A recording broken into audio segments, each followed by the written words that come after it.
So we are live right now. There's no one. We're live. There's no one in the chat yet. Just one. So I'm thinking that's it's one of us. Well, um. Yeah, but it's like not only I'm like mosquitoes don't like me, but also it's like apparently having a higher pH and you're having a higher acidity in your blood makes it easier to heal faster, heal from wounds faster. So that explains why I have Wolverine's immune system. Right. Like it's weird because my safe foods are like brown rice, sautéed spinach, some kind of green, and some kind of light protein. That is my safe food every time. Yeah. I'm gonna live forever. Yeah. That's one of my fears. My father's side of the family, they live to be very old age, and I'm like, I don't know if I really want to. I'll be happy Yeah, if I make. me neither. I'll be happy if I make it to like 70. Yeah. Oh my god!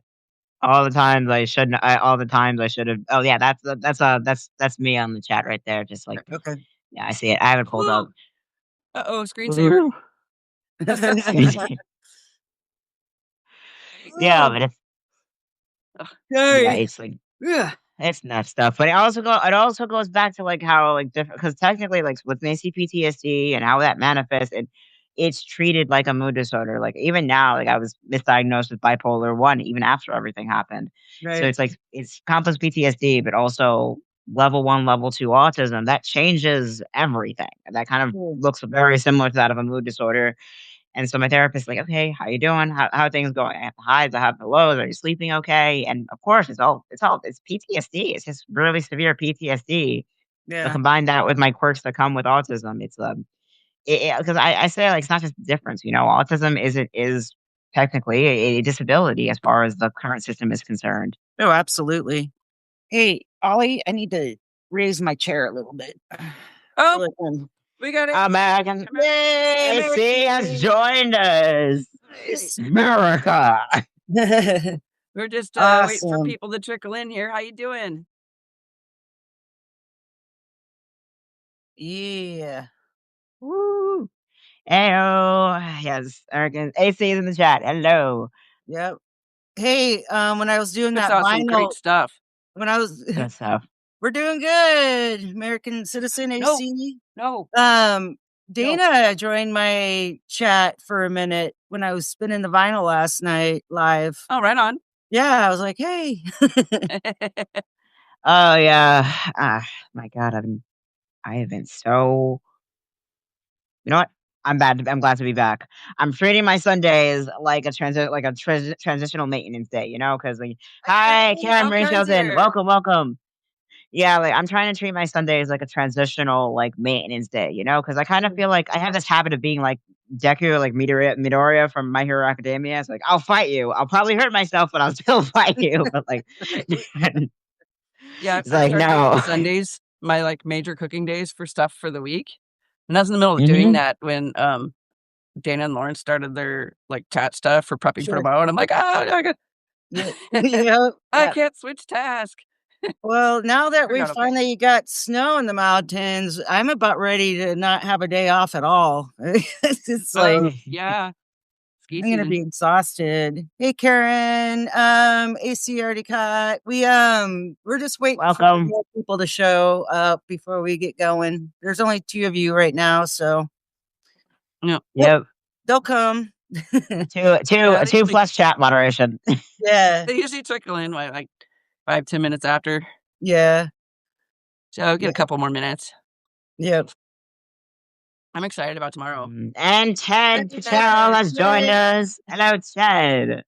Yay. It's a slow trickle today. I think we're all kind of exhausted from the past 4 days. Yeah, there's been a lot going on. Chopped liver? There's a chopped liver. Not one of my favorite foods. It's great to see you too, Karen. Good evening, Ted. All right. Let's go ahead and start. Yeah, we can go ahead and start. I think we have enough in the chat, and then I mean everyone that joins us already knows the pitch, and So yeah, and we should do it anyways because there's sometimes new people and we've got recordings.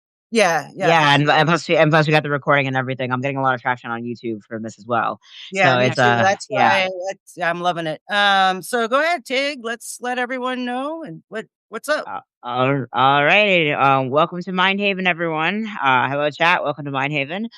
What we're here today is we're a safe space to talk about mental health and being human in this larger, crazy transitioning and changing world that we live in today. Quick disclaimers we have is we none of us are mental health professionals.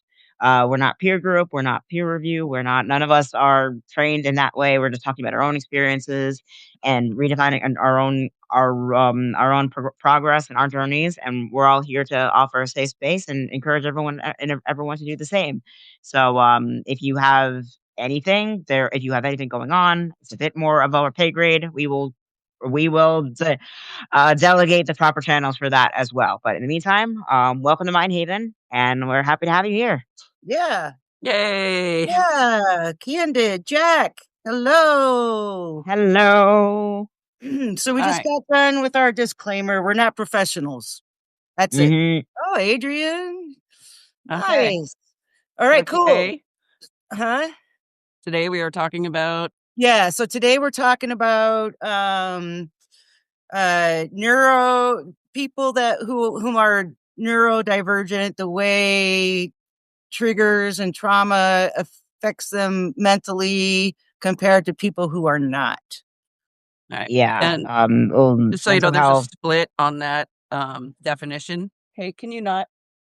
Yeah. There's a Yeah, split on there that is. I definition have it. I because just couldn't remember it. there are people who are in the neurodivergence is born with being like ADHD or autism, Okay. and acquired Hmm. being like later on trauma related or mood disorders, like Yeah, because none of them are like baseline.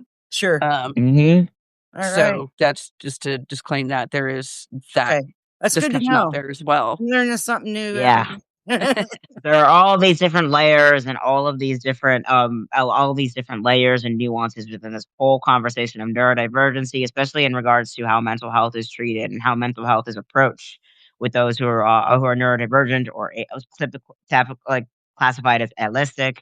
And as the criteria for like autism diagnoses and ADHD diagnoses become expanded and more reflective of what the population actually has, Mhm. we're kind of like debating on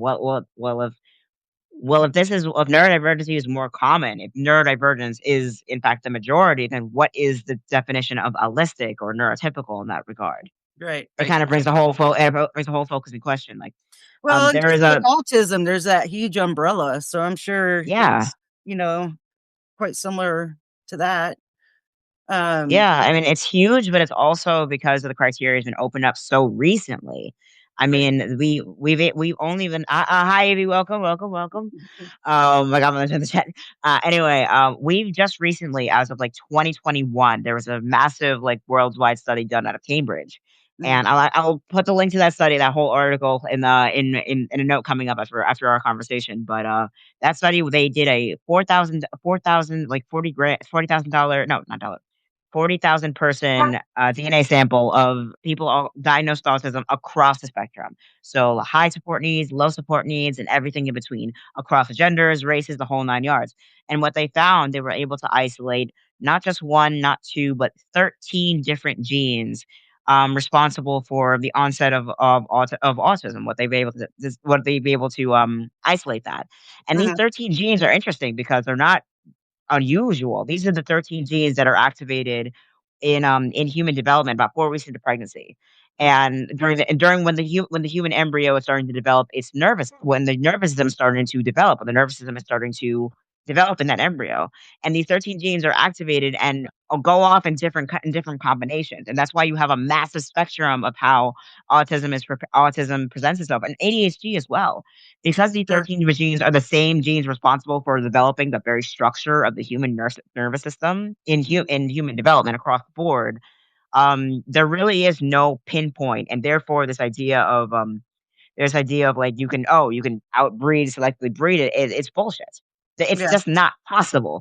In these Because of these genes are integral to not just like autism, not just ADHD, but to the very structure of the nervous system itself. Mhm. That's what makes a difference here, honestly, because autism is not a it's not a disorder, it's not a disease. You cannot catch it. It is a divergence in the way the primary structure of the nervous system develops in a human being. And the same thing goes for ADHD, and the same goes for everything across the board. And because of this, there's a high evolutionary component, and because it is so foundational into like how nervous system develops in human beings, Hmm. we've been able to trace it back. And it's not hard to like to theorize that neurodivergency and ADHD and autism have existed as long as humans have. You would Yeah. think something as advantageous as a human brain would come in a variety of different flavors, would evolve a few different adaptations depending on the environment. And you would be right. And this study at 2021, this study proves that. Yeah. There is a strong evolutionary component with this. It is as old as humanity itself. So with Yeah. that in mind, with that in mind, it's like, oh, these accommodations are not natural. No, what is not natural is refusing the existence of diversity across the human experience.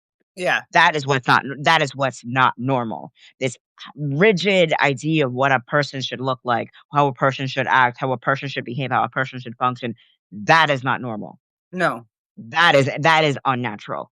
And Yeah. I think that we have that understanding now. It's broadened our perspective as to what mental health, how mental health is approached, how mental hygiene is approached.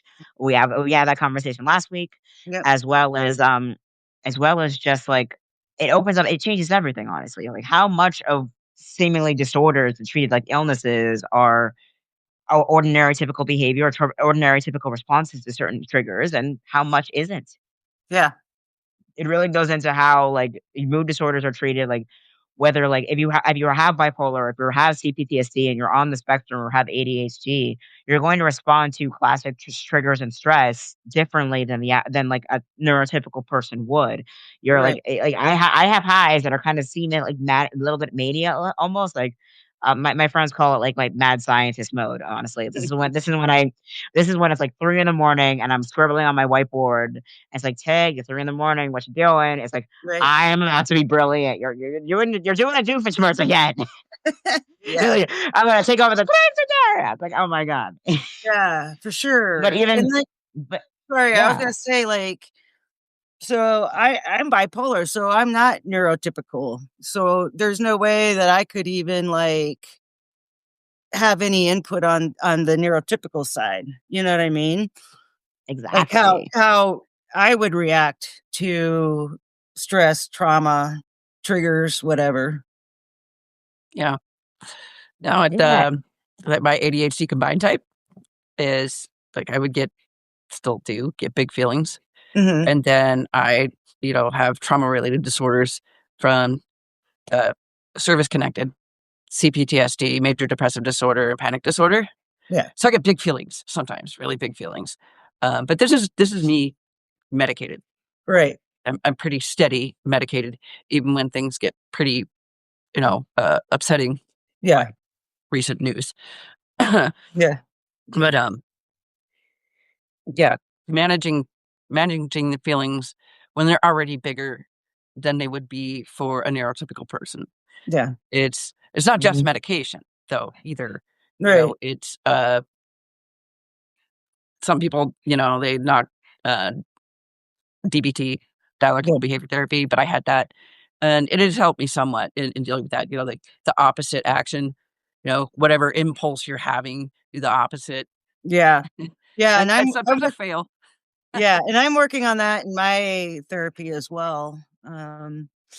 So and it has helped me. Like last Monday, I had a massive trigger at work, and I think I went live. Yeah, I Mhm. did go live after that. I drove up the mountain and just had my camera facing out so that you could see the mountains and stuff as I was driving. And I'm just talking because I was at work and my boss kind of attacked me, like, not physically, of course, but verbally, and it was bad. He sent me home, and I didn't go in the next day. I was like, "I need another mental health day. This is like, I'm not okay," you know? mhm, But, like I was telling my therapist, I'm like, when that happened, it could have been so easy for me to just stop by the store and buy a six-pack of booze, you know what I mean? And just drink. Yeah. because I was pissed, and Yeah. I was crying and snotting but I didn't. I decided to take a drive instead, Good. and my therapist was so proud of me. Like, "Thank you." So, Yeah, it's Exactly. It's amazing like when you learn that the big hack of, learning how to manage your emotions is actually, like, letting you feel them and dealing yeah, with them, yeah, which we can't always do in yeah. the moment, but, do it a little bit later, but to remember not to stuff it down indefinitely sure. Yeah, is how we get all screwed up in Yeah. the first place. yeah, Yeah, and I mean, as managing the emotion is a big one because I have this habit, like I again, like I have this like Deku from My Hero Academia. I don't know if you guys know the reference, but I if I'm into something, if I'm in fight mode, there is not even fight mode, but like if I am dead set on accomplishing a goal, no matter how trivial it is, there is very little anyone can do to stop me.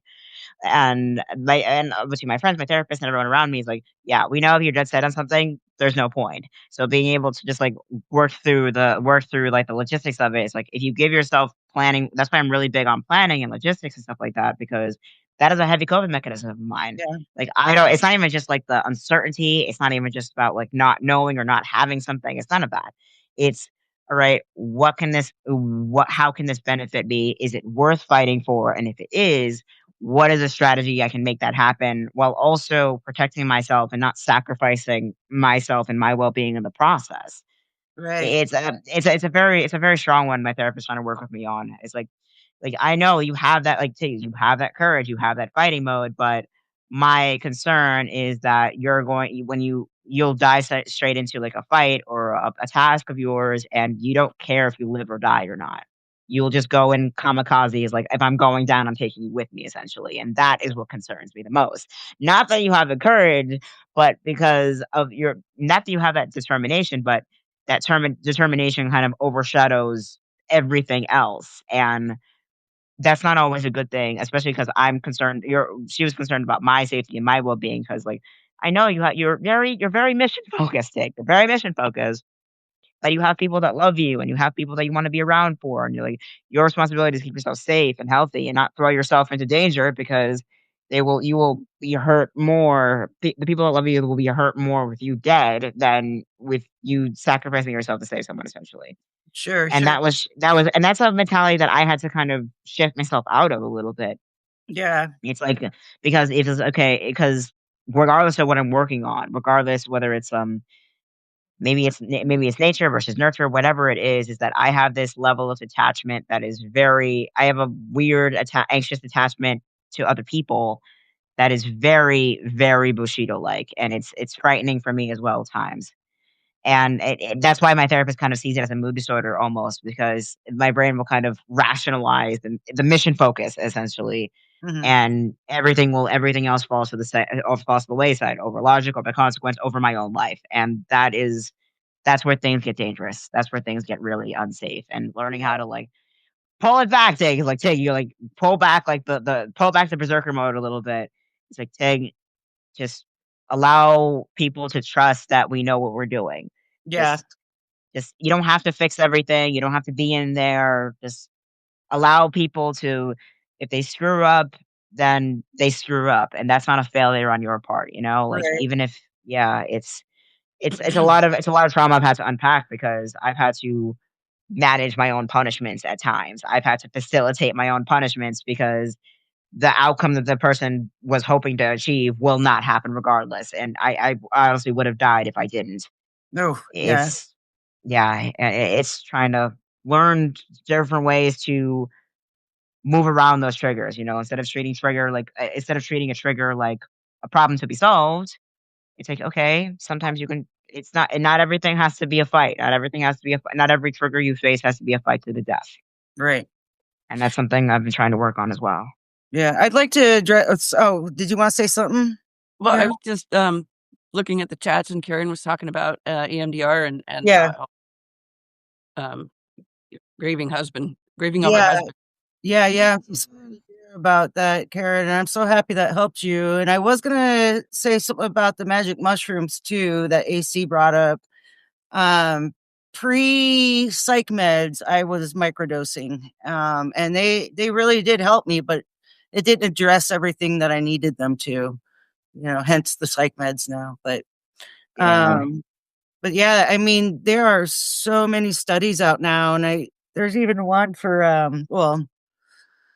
I mean, it's been ongoing for quite a while, but like LSD and MDMA, I mean, they're using those in studies, and they're finding that they work, for some people, not they're not for everybody. Yeah, So even the VA was. Yeah. I yeah, don't think they are now. yeah, Yeah, and honestly, it's interesting you say that because I've never done magic mushrooms, never done LSD. Like in hindsight, I never really had to. Even though I experienced similar psychotic symptoms, it's between the antipsychotics that I was put on and the severe sleep deprivation I was abused with.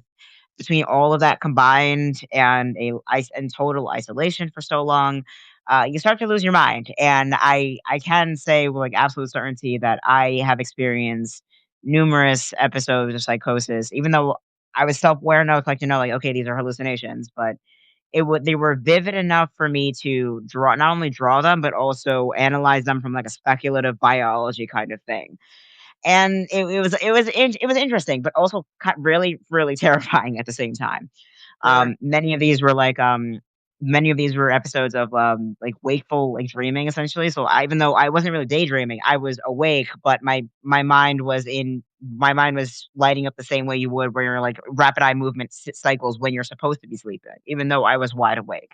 I yeah, was dreaming while awake in a way, and yeah,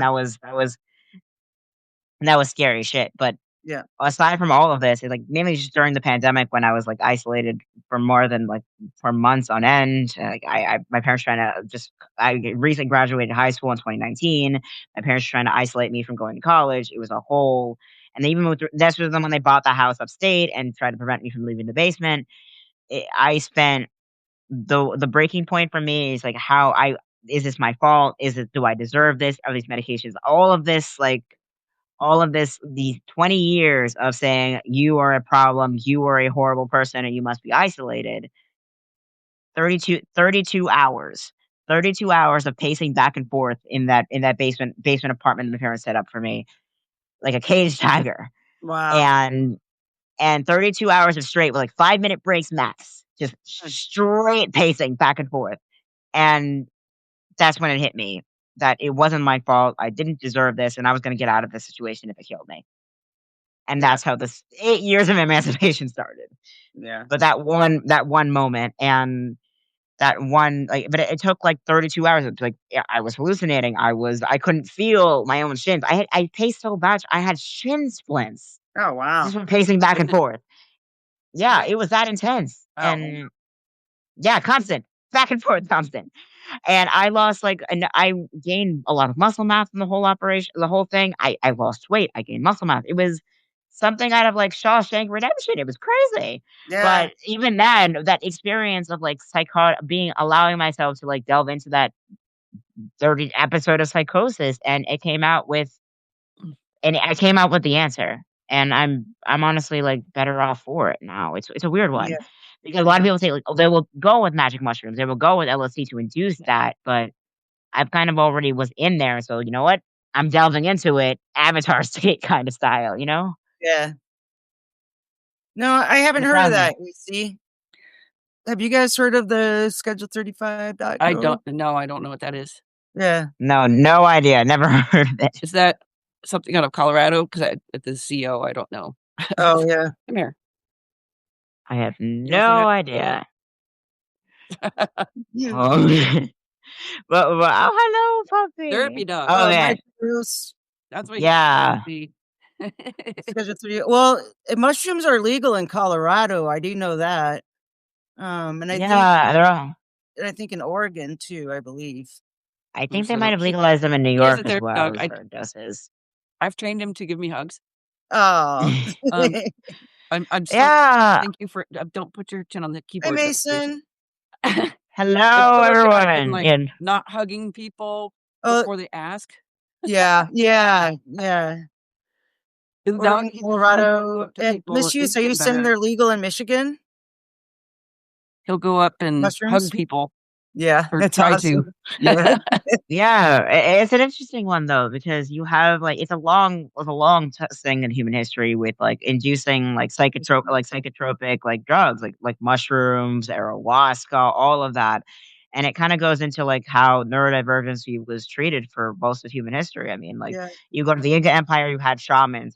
They were non-binary shamans. They were envy shamans essentially, yeah, yeah. We both have, man and woman, best of both things, yeah, yeah, and it was but you also had, like, they would do, like, mushrooms are found all over the world. There's a yeah, massive, like, 3 different genuses that have that effect, and they're found all over the world.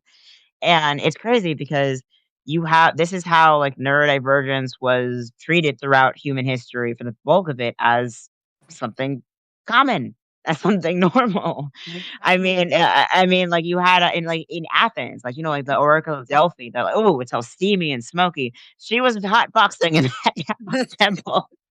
jeez. They would put, like yeah, that's what it was, and then all those herbs and stuff they would use, like, you had, like, Socrates and Herodotus, like, famous, like, Athenian philosophers, doing, like, cannabis steam baths and, like, adding different other herbs and shrooms to the steam baths. They were hotboxing in those temples and hotboxing in the Yeah, sauna. And that's what it was. It's something that humans have always done. And along with the neurodiversity that comes in contact with it, we got the Oracle of Delphi, and she was tripping balls half the time, but she was still the Oracle of Delphi for crying out loud, and she yeah, was respected. That was a yeah, respected position, and it really comes back to like how much of what we know about mental health and how much people assume about like neurodiversity, like autism and ADHD, is reflected on the eugenics movement of the last 100 years or so. Like, how mhm, much of that was just made up for oppression, yeah, versus how are we, like, making something, "Oh, it's autism is new. Why are there so many autism cases now?" No, it's not new. It's reflective of the way things have always been. right. And people are just, well, it's not recent, obviously, but they're starting to learn that everyone is kind of on the spectrum in some way or the other. It just depends on. No, you don't think so? Not everyone is on the spectrum, no. Not Not maybe some everyone, no. that No, there are some criteria, but, yeah, there is, like, a there's broader scope of neurodivergency. Even if it's not autism, even if it's not ADHD, there's a larger scope of neurodivergency that is expressed now for the broadening of criteria. Okay. yeah, and in the DSM-5, Yeah. which, Yeah. some people argue the validity of the DSM-5. It's not perfect, but there's, like, 9 minimum, uh, criteria traits for autism, Mhm. and, most of the population does not meet that whole all those 9. Okay. Um, but there are overlaps. There are overlaps between autism and bipolar and ADHD and CPTSD and even narcissistic personality disorder. Uh, there's lots of overlaps, but this just because there are overlaps in the Venn diagram doesn't mean it's the thing or that everyone is, say, on the spectrum. Sure, sure. Right, yeah. Yeah. I think a lot of I think with all this this expression, like, you can be autism and be like an average human, it's one thing to normalize it, but it's another thing to downplay the actual impacts of it. Like, of course, like, you can't just be accepting of autism and inclusive of people with disabilities when it's convenient, because there are some, of course, like everything else, like every other disability, it can be messy. It's Yeah. messy. It's uncomfortable. It's hard to watch at times, and, like, I have had, like, and especially when you have, like, a broader instance of stress and a large amount of triggers at once, I've experienced, like, episodes of regression in earlier or earlier versions of myself, essentially. And even, like, regression in terms of, like, skill sets and things that I've learned and in the healing process, and not just growth, but also across the board. And it is a disability, and I think that also the hardness of it it's not always societal, it's also a level of internalism as well, and that doesn't discount the importance of inclusivity, it doesn't discount the importance of recognizing the humanity of everyone's humanity, but also acknowledging the hardships and acknowledging the shitty parts is a crucial part too. I Yeah. mean, it's like saying and those two things should not be in collision with each other. Like saying that even with people on the autism spectrum are human beings should not be contradictory with saying that people with the autism spectrum have a hard time. I have a hard time with certain foods, certain triggers, and that should be respected as well. Sure. Yeah. Like needing help and being human are should not contradict each other. It really Right. shouldn't. Well, and We talked about triggers.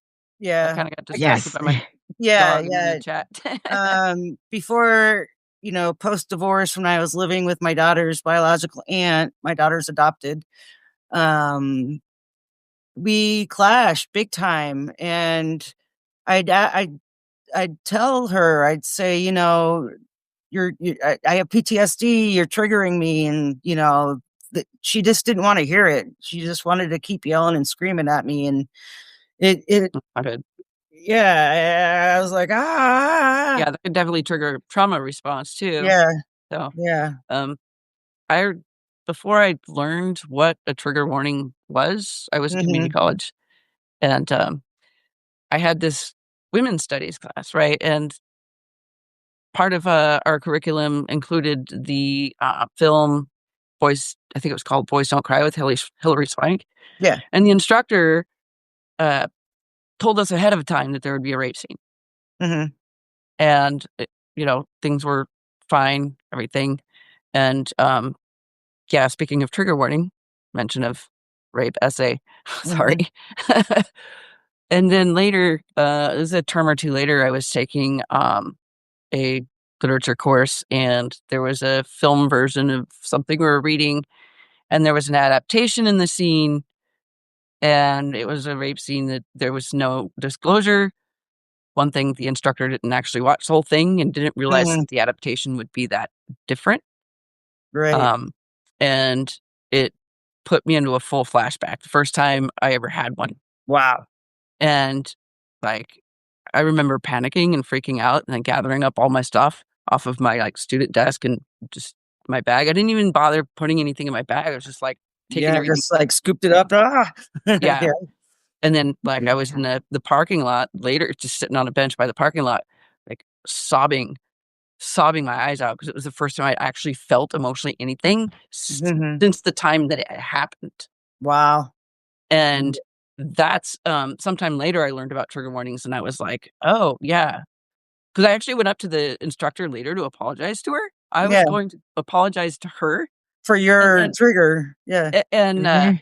she was actually profusely apologetic and learned her lesson. She's like, "Dad, from now on I'm gonna watch the whole film beforehand so that I'll know, to give a Yeah. disclaimer." Well, that's Um, good. I'm glad that she was able to like take accountability, yeah. for Yeah, and that honestly is reflective like a video I posted earlier today on my notes. It's this concept. Honestly the guy the creator he calls it didoing, but in relationship psychology it's called the tolerable amount of permanent unhappiness. And I want you guys to sit with that term for a second because it's a doozy for a reason. Mhm. Especially in regards to the example with the story you had Neuro with trigger warnings. It's this whole debate between to have trigger warnings or to not have trigger warnings. I mean, when I was younger, I mean, like a few years back, I've learned a lot since then. And it's even though I was heavily traumatized at the time, I wore that as a badge of honor in a way. It's like I would probably say like I don't believe in trigger warnings because nobody respected my trauma and they never will, and I'm still alive, and in spite of that, and it was kind of a weird way to internalize it and rationalize it in a way because like I was admitting that I have been abused to the point of I've had my humanity stripped and my rights violated more times than I can count, and I'm still standing. Why would anybody else not do the same thing? Right. And it was fucked up in a way because people look at me as like, oh God, Tika's either crazy brave or crazy strong or crazy whatever. But also in hindsight, it's like people shouldn't have to be crazy like me. The average person should not have to be like me. Mhm. The average person deserves better than me. And even aside from that, in a way, I was kind of challenging myself against the opposition against trigger warnings, and it's again like the tolerable and permanent unhappiness, a mouthful, but it's that's essentially the concept is like when you have a debate against two trigger warnings, two not a trigger warning, the conversation often devolves after this one statement is made. Like usually a guy, a cisgender white guy, is like, can't you just have your panic attack? I mean, it's not the end of the world. It's not life or death. Yeah. Which, the more you explain it, it completely misses the point entirely. It's one of those brief moments that someone who has privilege or someone who is in a position of power or have never actually been forced to reckon with those feelings before, they are kind of like they are actively admitting like I have power over you and you should let me have it. It's one of those like rare moments where they will actively admit that if you want to exist alongside us normal people on equal playing field, you need my word that I will not use. I will not invoke the power that I have to instill a trigger and instill one of your triggers and induce a panic response in you. I could Hmm. just do that whenever. And you need my word as a position of power, as a privileged individual, that power will not be invoked. Hmm. That is the basis for that is the basis in my view for like having equal footing conversations or like safe space conversations, at least in my experience. Yeah. And it can very easily be devolve from there because if I need your word and your permission that you're not going to weaponize my trauma for being in this space, that's not equality, that's not equity, that is not diversity, that's not Yeah. any of that. No. It's you're still kind of you're that's blackmail, and it's Uh, really screwed up. It's really screwed up that you like that's why the problem that I have with a lot of like quote unquote like liberal or progressive colleges or liberal progressive institutions because the way their DI programs were rolled out was based on this framework is that, oh yeah, we can force weaponize one of your triggers anytime we want, mhm. but we will choose not to. Right. It's like one of those like Alpha Bro, like like Andrew Tate guys. Like I could beat my wife into death, but I choose not to. I have that self control, so therefore you should trust me. Mhm. The fact that your mind goes there at all is a red flag, and yet they have this expectation that oh, if you we have this trigger warning, it isn't that inconvenience you at all. It doesn't inconvenience you to not do that to someone, to not bully someone into a panic attack, into a suicide attempt, Yeah. and yet you expect us to have your permission that you won't do it anyway. What Right. exactly is preventing you from doing so? And that's the problem that I have, and that's a conversation that I constantly have to go through the notions of like we can't as people who have triggers. Oh, yeah, Neuro, what's up? Oh, I would say Miss Hughes is saying something really interesting. Says I've learned that people will use your pain against you and get some kind of joy from it. Yep. Yeah, Yeah, that's a yeah, thing, and they'll also use it to, and not just exclusively get joy from it. Sometimes they'll do it to manipulate a situation, Yep. yeah, to position themselves over you, or um, to get a group of people to turn on you. Mhm. It's even if they have nothing to benefit from in the process, even if they gain nothing in the process. yeah. Yeah, that There's would some fall real under, big like, ones. narcissism, I think, or, that Yeah, not even just narcissism at that point. yeah. It just Yeah, seems Yeah. it's just plain stupidity. It's just plain stupid incompetent well, cruelty. yeah, and, like, since I've had my diagnosis, I'm trying to tell my my daughter's aunt, like, I'm like, "Look, I'm not making excuses, I'm just giving you an explanation as to why I behaved the way I did," And her response is, "I don't believe you." And I was Yeah, just like, "What?" it's like, oh, like you're making excuses. Like, it's like, do you like if I give you if I give you an answer, if I say I'm sorry for being late, for instance, this is why. Oh, you're making excuses for your excuses now. It's like, it's almost like there is no winning at that point. Yeah, right. Like and there is no winning. They're not trying, and that's something I've had to like really understand about how people who are prejudiced against either ableist or whatever there often is no winning because that's We're always right. it's not even just being, it's not even about that they're always right. It's this Well, I desire guess to be right. I'm referring Yeah, to my situation. yeah, but it's this desire to be right above all else. Mhm. Something I've had to combat, like when I was undergrad, when I was like doing the whole thing with my with the college I was going to at the time. They were actively targeting students with disabilities, actively punishing those and disappearing people who have been sexually assaulted and reported it. And it got to the point where they were hemorrhaging staff, hemorrhaging money. They're on the verge of bankruptcy, and the woman responsible for the whole thing is like, they called me a cunt. No, geez. It's like you are having daily protests on campus on a daily basis, protesting not something happening in the world, protesting you as an administrator specifically, and your response is they called me a cunt. It got to the point where like even if they above all else over consequence, over logic, over the whole point of what you're trying to accomplish here, and that's the question I say 1,000 times before: do you want to make things better or do you want to be right? Because you can't have it both Yeah. ways. And sometimes you get into an argument with someone, they'll say, "Oh, you're making excuses for your excuses." Like, do you do you want to actually something tangible? Do you want to make things better? Do you want to make progress? Do you want to get work done? Or do you just want to be right for the sake of being right? Do you want to be cruel for the sake of being cruel? And sometimes, yes, that is the case. Yep. Sometimes they just need to be the most popular person in the room above all else. Yeah, sacred, mentally narcissistic. Yeah. I mean, Yeah. Mentality. mentality, Yeah. yeah. Oh, Right, mentality. Yeah. being right for the sake of being right. Like, yeah, it can be. It can also be a lack of self awareness. There are a lot of things that cause that kind of behavior, not just like narcissism. But Yeah. yeah, that Eh, is pretty prevalent in people with narcissistic personality styles. yeah. Even if it's one of those things that like, why are you like, we're trying to stop this whole weapon from blowing up and you're trying to get in the way with it. It's like, I'm not going to let you take this weapon for yourself. We're not trying to take the weapon for ourselves. We want to destroy it so it doesn't blow us all up. You are not killing us all over some stupid deer. It's like, I don't care. It's like, really?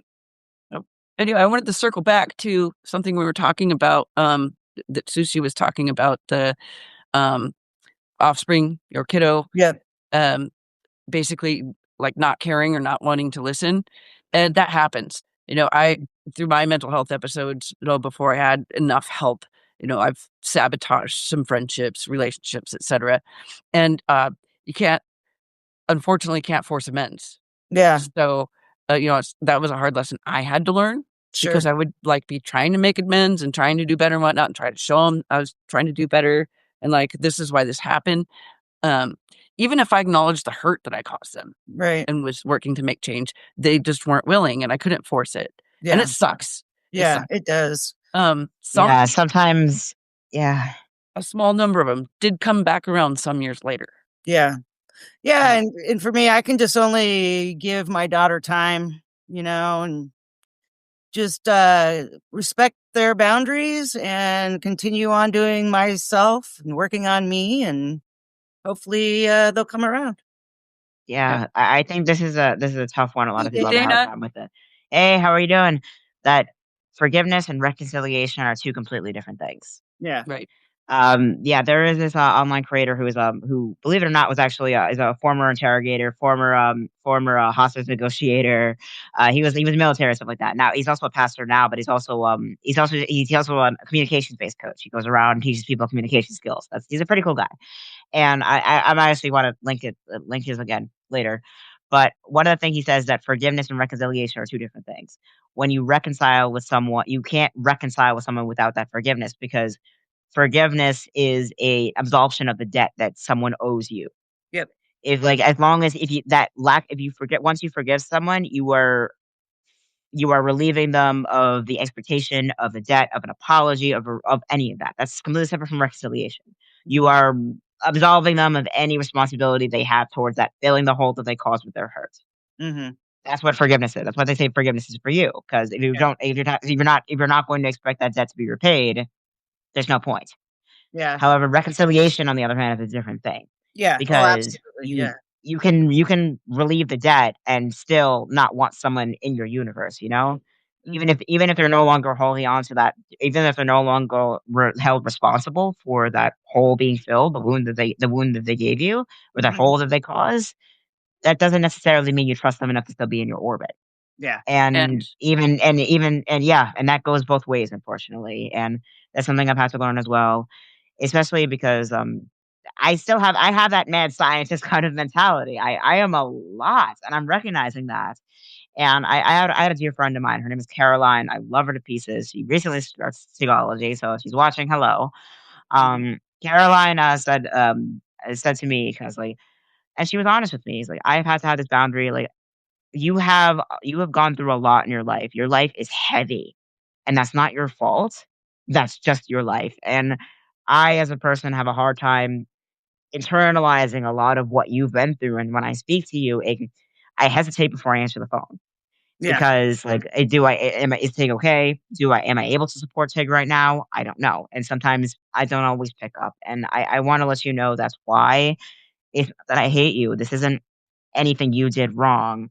This is just your life, Yeah. and that's something I just have to do to protect myself and feel Yeah. safe. I do the And same too, Tig. Like, thank goodness for caller ID. You know what I mean? Like, yeah, it's like if I know them and there's days that I just don't want to talk to anybody, and that might not be yeah, because something they did. It's just, you you know, like, just need to be yeah, alone. yeah, yeah, When and someone uh maybe seems receptive to reconcile with you, but then goes on to preach to you how they've had it worse, yeah, and that you shouldn't yeah. have these problems because they're fine and therefore you should be fine. Don't That's always talk to projection. them. They're Don't they're they're talk to they're not fine. yeah, They're oh don't yeah, do never that. are fine. They're never fine. I get it. In that That's case, another there's something at frustrating one. for you. Yeah, Yeah, the moment says like I'm going through all this shit and I'm fine. It's like bullshit. Bullshit. You are not fine. 6 feet No away. one is. Anyone, yeah, anyone who has to say, I am completely happy and fine is never happy and fine. A true king should not have to say, I am the king. right.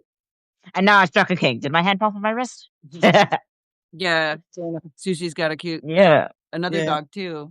yeah. This is So better than there's coffee. three. I have a Sheltie that's laying on the foot of my bed on like a little box thingy. That's what they use to get up on my bed. And then there's Micah over there. If you're on a laptop or PC, you can kind of see Micah's butt.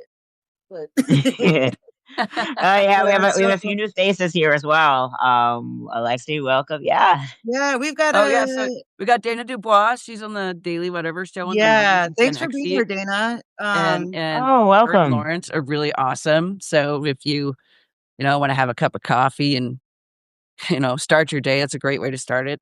Yeah, Gen X. It's my Oh, favorite part of the mornings. Yeah, mine I too. love It's like that. right start my day, my work day. Alexi, I have stumbled into someone live again. Welcome. yeah, Hey, Lexi. Welcome to Mind Haven. yeah. Hey, does Oh my anybody want goodness. to say where they're from? I don't think we've ever done that before, or Oh at least not yeah, while I've we been on have. here. Yeah, yeah. Well, All yeah. right. Let's go ahead and because there are. I see a lot of new names in here.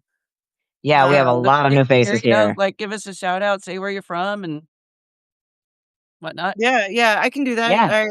So I go by Sushi on the Substacks. I live in Utah, northern Utah. I originally am from Ohio, but I moved here 30 years ago and I never left. All right. Hello, I'm Tig, writer of Tigology, the magazine. 25 years old, elder Gen Z, and I'm here on the Substack. Yeah, but I'm local to New York, Southern New York, Westchester County. Really, just my career plan is to take over the world, or rather, take it over and fix everything that's wrong with it, and try to build a better world for the next future, for the future generations after me. But yeah, we're all here for that. Welcome to the show. Yeah. And I have a really long handle. that I meant to have my actual given first name attached to. And when I set that up, I messed up. So everybody calls me like Nero or Nero D or Yeah. Nerod. Neurod. I like that one. Neuron. Yeah, That's a good one. great. But yeah, it's if you go into my page, you might see neurodivergent hodgepodge Casey. But at this point, most people know me as Nero, so Yeah. I just go by that because I don't want to confuse anyone. Right. And Yeah, it's if it growing works, on it works. I mean, like nobody. I mean, Superman didn't come up with Superman on himself. You know, like the press named him Superman. Yeah. He just Also, showed up one day in a cape and spandex. I'm easy to derail. I'm from Oregon. I Mhm. live about 18 miles east of Portland. Mm. So, Yeah, it's beautiful. I love Oregon. Oregon's pretty So beautiful. the newcomers, Mind Haven is a weekly a live roundtable style where we discuss mental health and different disorders. Each week we try to work on a different topic so it doesn't get boring. yeah. Yeah, we have Not the a same different thing over prompt. and over and over again, But Yeah, Yes. I mean it. Yeah, we just try to redefine mental health as from our experiences as well. We all kind of have a little bit of we have a lot of different backgrounds as far as career wise. Casey and Neuro and Casey Sushi, they're academics as well as me, and so we're all just yeah, exactly, anxiety attacks, panic attacks, but also there's also just being human and also just mental health and self yeah, care and we're how all trying. of this reflects in the larger world at hand. Yeah, we're just trying to dissolve the stigma that surrounds mental health and disorders. Yeah. And So I mean the we, human brain is universal. So yeah, oh Yeah, yeah, we're all wired depression's a a little big different one. and then, damaged a little bit different. But the brain's a pretty powerful thing and can Oh, nice. rewire and adapt with the right We have treatment. And is it Juliana? Is that how you yeah, say that name? Juliana, Florida here, mental health educator, just wanting to connect. Oh, we're all here for that Awesome. actually. Awesome. Oh, that's wonderful. we should have Juliana Yeah. on the show sometime. Yeah. So Juliana, we do bring guests Also, on. misuse. Yeah, misuse. So yeah, just you can DM any of us really. Yes, Yeah. Alexi. I Sushi. had migraines. They suck bad. Yeah, For migraines me, suck. Migraines when too I was suck. dying. Yeah, Migraines suck. I don't get them And then very often, but when I do, I do. But yeah, Juliana, just send any of us. I pretty much host the show. I started it, and on the first day that I started, I met Tig and Nero, and so they became my co-hosts. It's pretty Now we have a awesome. podcast. Yeah, Now we have a full on podcast. yeah, Oh my eventually we're gonna get god. StreamYard or something so we can have more people on. yeah. Yes. We're still on the low tech side right now, but we're Yeah. working on Working it. out the kinks. OBS is a pain in the ass, but yeah, but even then, like we're all here for that. We all have our connects, we all have our skills, and we're just trying to build a better world. Honestly, Yeah, yep. I should really be wearing my glasses. It would be easier to read. Right. yeah, these aren't even prescription; they're blue light filtering because like the ring light I have is just blinding. But even then, it's all right. So where were we in terms of the prompt? Let's bring it back. Oh yeah, let's bring it back. Yeah, we kind of got off derailed there for a minute. Sorry. Yeah, you're good. All right, let's bring it back. So in terms of how, like, not just triggers, not just all that, in terms of neurodivergence, essentially, um, honestly, since we're talking about mood disorders and so we're talking about all of that, let's talk about the highs and the lows in a little bit. Let's go into that. Okay, yeah. Like how, like, I mean, like, as someone on the spectrum myself, like, I have like mad scientist moments. It's kind of expected of me now, but even then, it's the depression when it hits, it's pretty rough.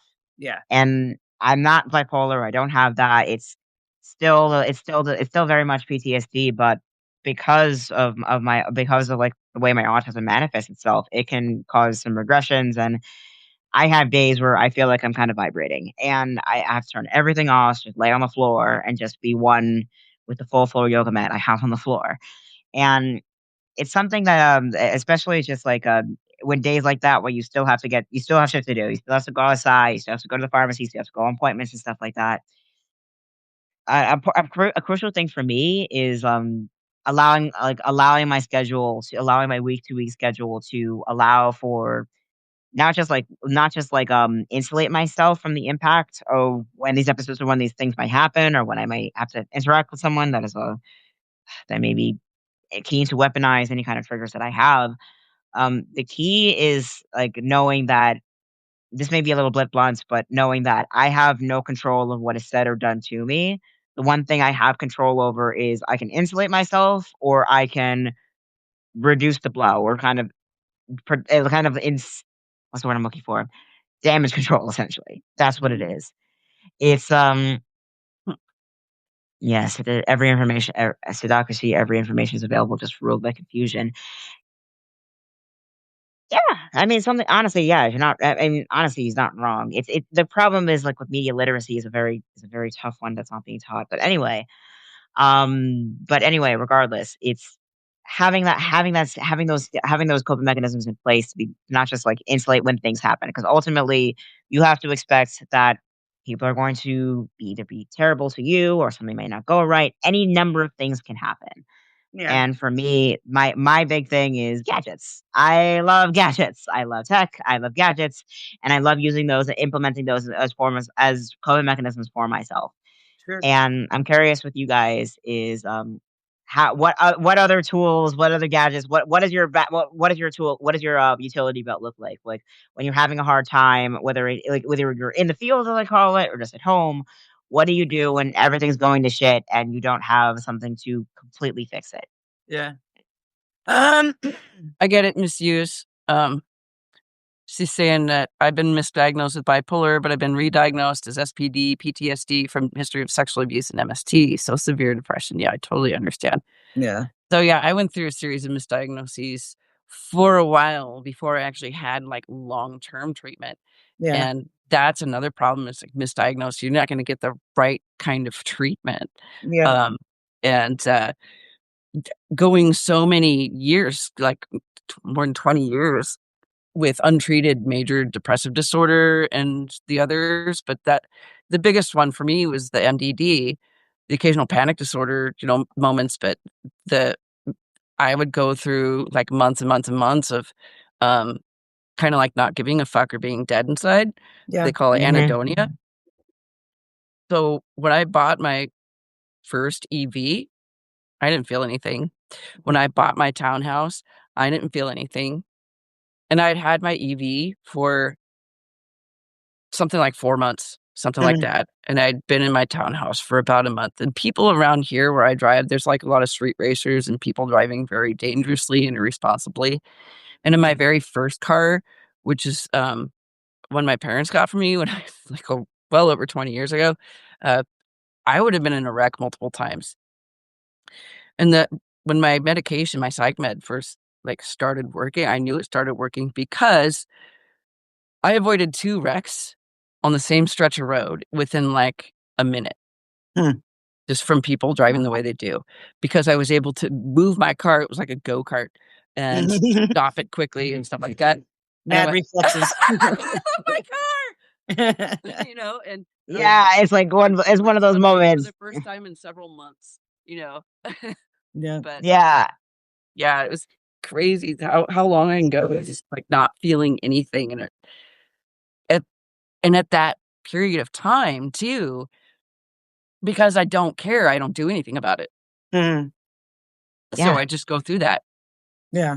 yeah. That's honestly like, I've had moments for that too. It's like when the anhedonia hits and you end up doing some stupid things that Yeah. this is the reason I'm actually not allowed to drink anymore. Yeah. I was never a heavy drinker beforehand. I never had this problem, but now that one incident happened in Chelsea Piers, never again. Yeah. That was a one time, and we're gonna make sure that okay. So we're gonna make sure this never happens again. Okay.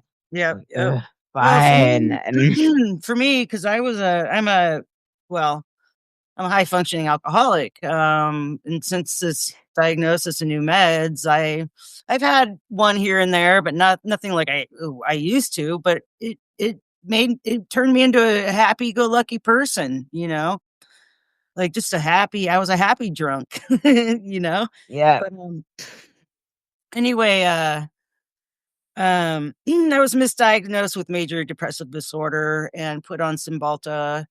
And I think the main thing is like, yeah, um, with bipolar 2, I don't have the big mania, I'm Mhm. eh, I'm more, let's go do this, let's go do that, but not like, ah. And so Yeah. my primary caretaker completely missed that part of me because anytime I'm in an appointment or to see him on an online appointment, I'm just like, yeah, I'm doing good, well, and I hide things really well too, but Yeah.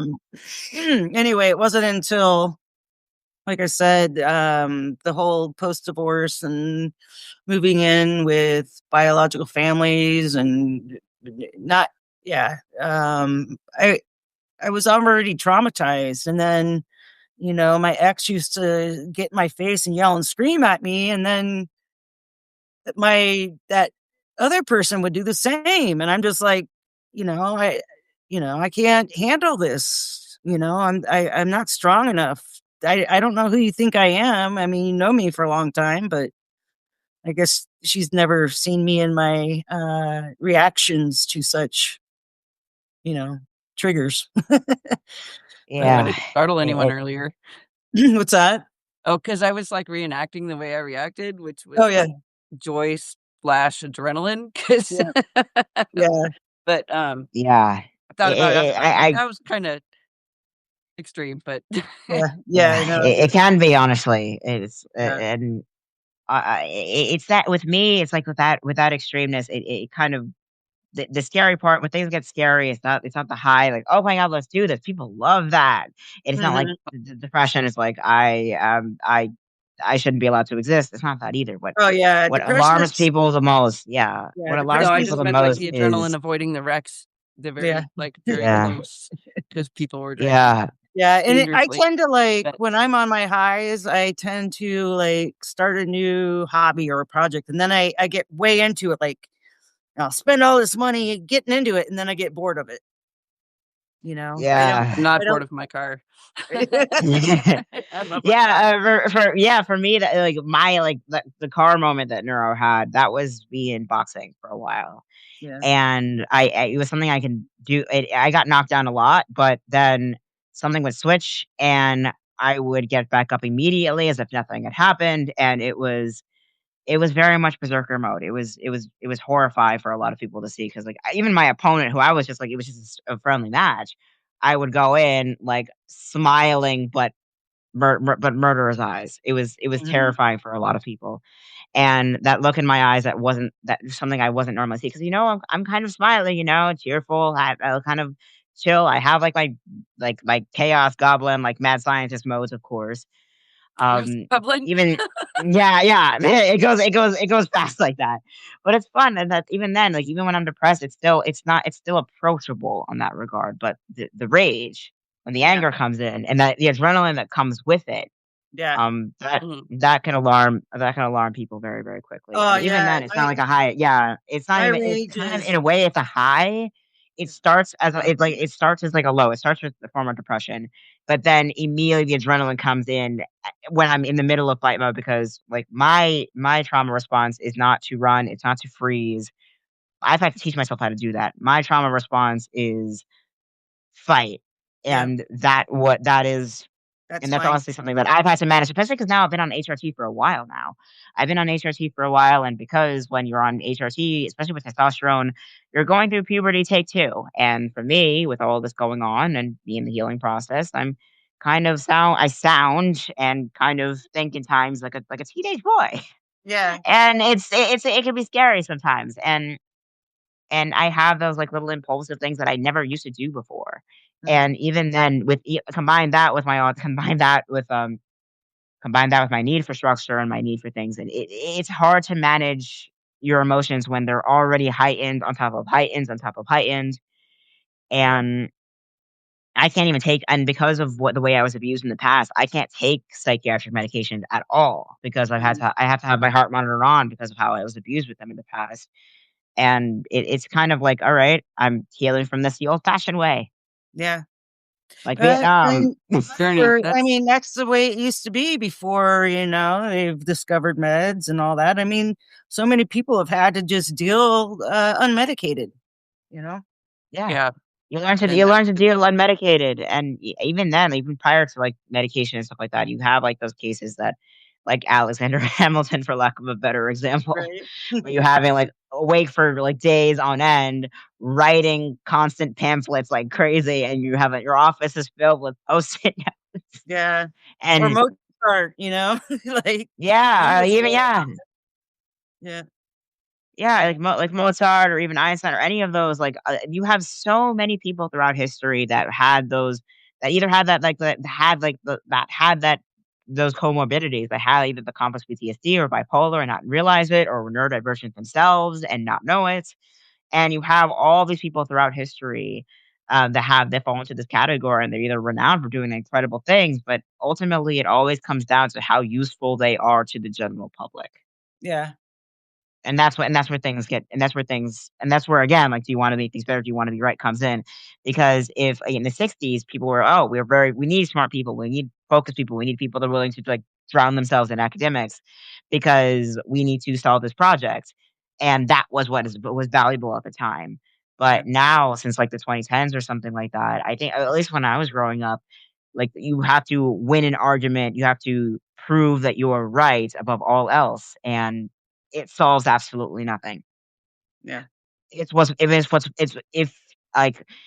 if, like, if you have, like, right now we have, like, an attention-based economy right now. We have very heavy with social media. Everyone's competing for attention. Everybody's competing for clicks, for views, and everything like that. Mhm. If you need to get a hold of someone, you get a hold of their emotions first and foremost.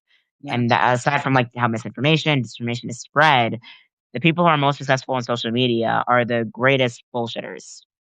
Regardless if their underlying message is legitimate or not. And in that current state, in this current era where the best or simplest or most easy to understand argument is what is most valuable, then what place do I have? What place do solutions have, essentially? Mhm. Sometimes I feel like I was either in the wrong era or the wrong place, or maybe I'm in the right era because things are making a turn because this was never sustainable to begin with. Sure. And it's always, especially when you have like these quirks and stuff like that, when you have not just quirks, but you have the highs and the lows, it's always either seen as kind of misunderstood genius, depending on the time period and depending on what is valuable at that time. Mhm. so I Uh, want to ask yeah, you, go ahead. has anyone ever med shamed you? Made shame me? Yeah. Um, it's fairly new. Okay. Um, and there's not very many people that know that I'm on the psych meds now, so no, I have not been med shamed. Yeah. It kind of sucks when it happens. Yeah, Um, I can only imagine. I haven't experienced that in a long time. I also don't Yeah, get out much, but right. I've read a lot of people's responses to that, and one of my favorite ones was the person saying, the medications don't um, make me a zombie or don't change my personality. They actually like help me be me. Without Yeah. my meds, I am not doing anything. I struggle to get out of bed. I need those. You Yeah, wouldn't Yeah. shame and someone for needing crutches or a wheelchair, you know. And I yeah, love that response. yeah, and I think it's the thing that shame comes from, like, examples or cases like mine where you are abused and you are zombified and you are over medicated for the sake of control. And, like, I would never shame someone for needing medication. If it works for you, if it works for you. But Yeah, in Right. my case, it wasn't, and that's okay. yeah. Yeah. I think there's a lot of because, like, as far as the field of psychiatry is concerned, HIPAA is a guideline that people can violate all the time and not face prosecution for. Malpractice in the field of psychiatry is incredibly difficult to prosecute, if at all. You have the psychiatrist that I was abused with for all the duration of my childhood is still practicing to this day. He should have his Yeah. license revoked. Do you have any idea how many people he's killed for lower medication? You can't prescribe lithium carbonate to a renal cancer patient. Mm-mm. Are you out of your mind? Lithium's Like, like a serious medication. yeah, like I was put on it like in the triple digits, like quadruple digits for years. Like I should be dead because of how much I was put on, along with everything else. Yeah. But the fact that I'm still alive is a medical mystery, but also the fact that I was able to open my eyes, let alone get out of bed, walk from point A to point B at all, was a medical mystery. It was pure adrenaline on its own. Aside from that, but even then, I think because of so many people who have been traumatized and abused by the mental health system, there is a level of fear or surrounding like And that's SSRIs, totally valid. psychiatrists. Yeah, it's valid, but it's not the medications themselves; it's how they're used. Yeah. And And I think that's something that needs to be that needs to be looked at from that perspective, honestly, because medications, they can be helpful.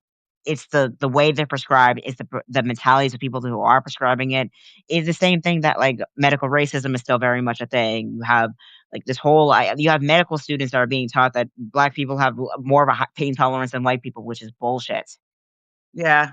And it's the way that medicine is taught. It's a psychosocial problem.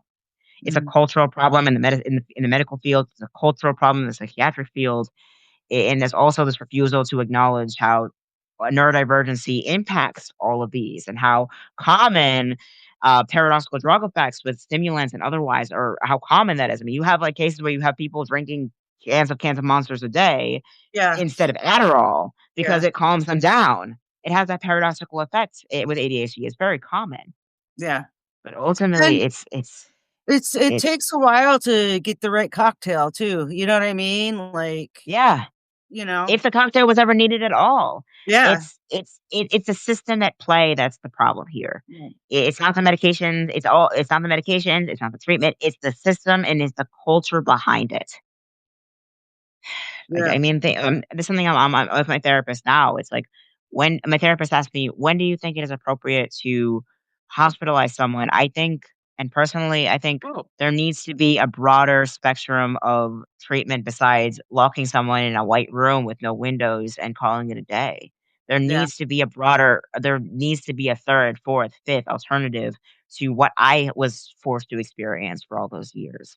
Oh, absolutely. And yeah, and I think Mm. it's and thinking back on it now, especially with regards to my parents and the way they hurt me, it's like they came to this country like thinking that a white man in a white coat helps people. Mhm. Hospitals make people feel better. And even then, I cannot physically be around them because it's not safe for me to be around them. It's because they have this belief that this is how the system works. If it doesn't work, then that means we cause harm, and we can't accept that. Mhm. Even if the love is there, it's just not safe for me because I Yeah. can't trust them to not violate Yeah. my rights all over again. Yeah. And, but then again, like I grew up in the early 2000s and 2010s. This was this was the way this was the way things were done. If you're on the spectrum, you load your kid up with pills and you hospitalize them until until they break. That was the way you did things back then. Yeah. And I think, and not even back then, it was not that long ago. Yeah. It really wasn't. It Yeah. really yeah. wasn't that long ago, and I think, like, right now, we have so many like, my generation, like, who had to endure all this, we're looking back and saying, "Yeah, this is fucked up." And there's a reason we don't lobotomize people anymore, Yeah. and there's a Oh, yeah, reason it's we don't cruel. do that anymore. It's cruel, it's Yeah. inhumane, it is damaging to the point where it absolves any meaningful purpose of treatment, Like, have and you I ever think seen that or read yeah, One Flew Over the Cuckoo's Nest? Uh-huh. I read and seen both. It's Yeah. horrifying. I My couldn't even finish the book. I had panic attacks throughout the whole thing. yeah, my neighbor had me watch it, and I ended up crying, and he's like, "Why are you crying? Because he died?" And I'm like, "No, because of what happened." Yeah, yeah, It's just him dying and somebody did to him. Yeah. Yeah, it did broke me. Yeah. yeah, Y and it's horrifying because this is the reality that a yeah, lot of people can't you think see? is a bygone era. It's not. What happened like One Flew Over the Cuckoo's Nest was what I experienced in eighth grade.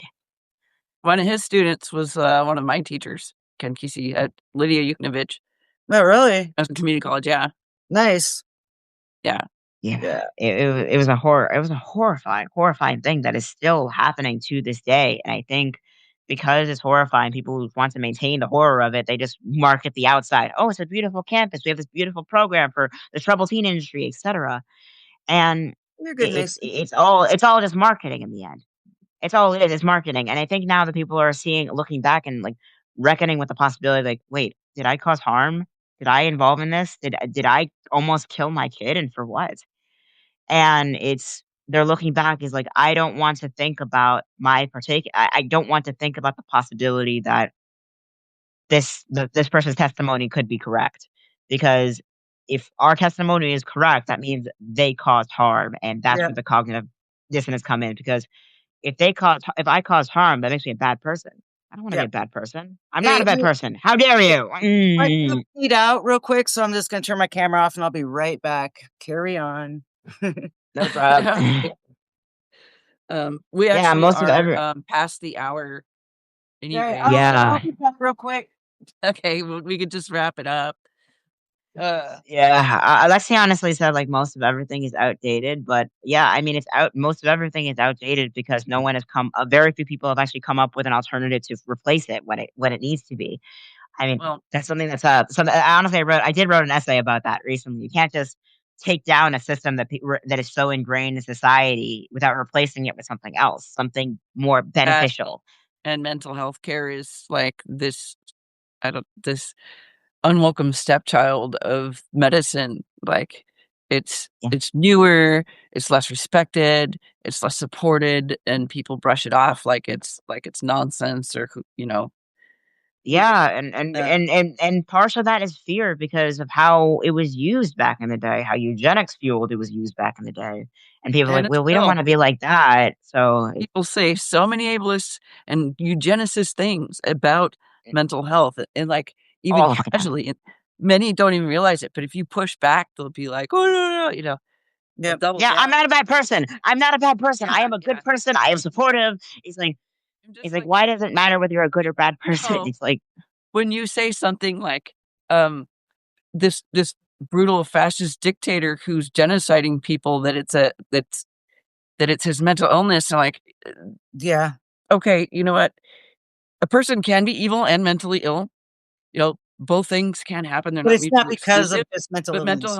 Mhm. mental illness is correlation is sometimes not causation. innately evil, right? Yeah. And most people with mental illness are victims of violence, and Mhm. they were heavily targeted during World War II, the Mhm. Holocaust. Keep in War mind, program, just look that up. yeah. Yeah, I mean, keep in mind, Elon Musk's grandfather was actually a Nazi official who escaped the Nuremberg bad trials tr and decided to go underground in South Africa.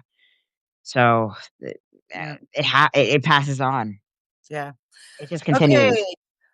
So everyone in the chat, we do like to bring guests on. So if you are interested in joining Mind Haven, we go on every Sunday at 6 p.m. Mountain. So that would be 8 Eastern, 7 Central. Yep, and either Oh one of us yes, can bow out, like, Yep. We can we don't all be happy here. yeah, but yeah, just send either any of us a DM. yep. I do all the as much collaboration as I can. We all kind of talk throughout the week and discuss topics and whatnot. Um, but yeah, Onyx, I'm looking forward to you and your wife coming on in February. I let Tig and Nero Woo, know about that. They're both excited as well. Yeah, So woo. and there's actually a Yeah, lot of and people in here that I think would be cool to bring on, people who yes, are young. absolutely. Yep. Yep. also, quick unrelated plug. I have decided to start a secondary podcast. Not Nice. necessarily mental health related, but it's called Everything in Terms of Blank. It starts February 6th, and would love Awesome. to have all of you there. Right Nice. on. Yeah, we'll promote. Yep. Promote Yeah. the crap out of things. My plug is I'm looking for artists to interview. Yes. But first I need to formulate and design the podcast, although I would kind of like a co-host. I'm talking to somebody right now and I don't have an answer about that. But yeah, I basically want to interview artists who want to showcase their work and talk about their stuff and their influences. So I can get you a full roster of guests if you'd like. I can do that. okay, cool. Thanks, Tig. But yeah, that's my Welcome. plug for right now. But it's kind of on the back burner because I've got other things I got to deal with. Sure. All right. Well, y'all have a wonderful rest of your evening. I hope this next upcoming week is filled with wonderful news. I'm oh on the my Daily Whatever goodness. show tomorrow. Oh yeah, you are doing the Woo! Whatever Yeah. Daily tomorrow. That's the Yeah. opener, like the first. Yeah, the tune first in spot. to the Daily Whatever show. With Dana and Dana Lawrence, they're really Dubois, awesome. Lawrence. Yeah. I'm really excited and kind of nervous. Yeah, Neuro's Yeah. gonna be on there. So let's give Bro. them all Thank you. support. Thank you. Yeah, let's give it all the support we can because honestly, we have each other in this world and we build our community, we build our coalition, we build it from the ground up because when all of this comes crashing down, as it will, something has to come in and replace it and build a better word for a better tomorrow. It's not gonna be perfect. It's not gonna be like today. It's not gonna be like yesterday. It will be better, and that's the point. It's 7 a.m. my time, and that's Pacific. So let's see, the next one over is Mountain. So yeah, it's 8 a.m. my time. 9, 10. Yeah. Right? I got it right. Yeah. Yep, you got it. All right, we're doing it. All right, have a good night, everyone. Have a good night. Ciao for now. Ciao. Remember to carve out some joy.